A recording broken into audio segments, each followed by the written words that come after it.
Hi friends, welcome to Manvi's kitchen. ఈరోజు వీడియోలో mushroom pepper ఫ్రైని చూపించబోతున్నాను. స్టవ్ మీద ఒక పాత్ర పెట్టుకొని అందులోకి 2-3 టేబుల్ స్పూన్ ఆవాల నూనె వేసుకోండి. ఆవాల నూనె వేడెక్కాక అందులోకి ఆవాలు ఒక అర స్పూన్, అలాగే జీలకర్ర అర స్పూన్ వేసుకోండి. ఇప్పుడు అందులోకి 3 ఎండుమిర్చిని తీసుకొని తుంచి వేసుకోండి. అలాగే కట్ చేసిన ఉల్లిపాయలు 2 తీసుకోండి. వేసుకొని ఈ ఆనియన్ అనేది బాగా నూనెలో వేగేటట్టు వేయించుకోండి.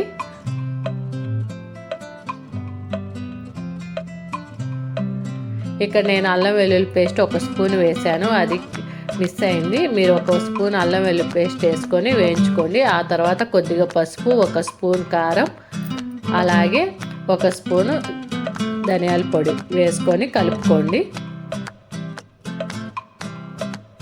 ఇలా మసాలా అంతా బాగా వేగింది. ఇప్పుడు అందులోకి కొద్దిగా వాటర్ పోసుకుందాం. ఇలా కొద్దిగా వాటర్ పోసుకొని ఒకసారి అంతా కలుపుకోండి.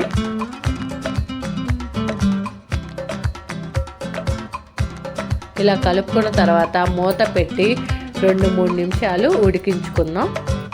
చూడండి, 2-3 నిమిషాల తర్వాత ఆయిల్ అనేది ఇలా పైకి తేలింది, అంటే మసాలా బాగా వేగింది. ఇప్పుడు నేను ఇక్కడ ఒక మష్రూమ్ ప్యాకెట్ తీసుకొని ఇలా కట్ చేసి మసాలాల్లో వేసుకుందాం. వేసుకొని కొద్దిగా ఉప్పు వేసుకొని ఒకసారి కలుపుకోండి. అంతా ఇలా కలుపుకొని 2 నిమిషాలు అలా వదిలేయండి.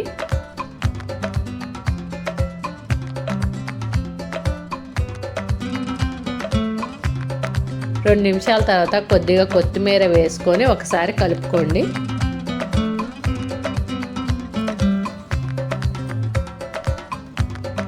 ఇలా కలుపుకున్న తర్వాత ఇప్పుడు మూత పెట్టి ఒక 5 నిమిషాలు మీడియం ఫ్లేమ్లో ఉడికించుకోండి. 5 నిమిషాల తర్వాత మూత తీయండి.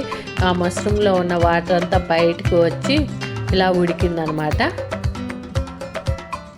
ఇప్పుడు అందులోకి కొద్దిగా వాటర్ పోసుకుందాం. ఇలా వాటర్ పోసుకొని మళ్ళీ ఒకసారి కలుపుకోండి. ఇప్పుడు మూత పెట్టి మరో 5 నిమిషాలు ఉడికించుకుందాం. 5 నిమిషాల తర్వాత మూత తీయండి. నూనె అనేది పైకి వచ్చిందంటే ఆల్మోస్ట్ మష్రూమ్ అనేది ఉడికిపోయింది.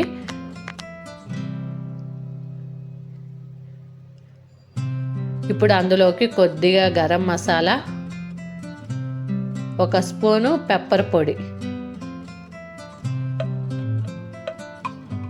అలాగే కరివేపాకు, కొత్తిమీర కొద్దిగా వేసుకోండి.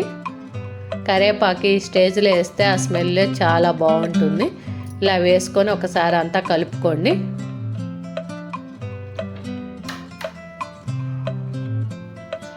ఇలా కలుపుకున్న తర్వాత మూత పెట్టి మరో 2 నిమిషాలు ఉడికించుకోండి.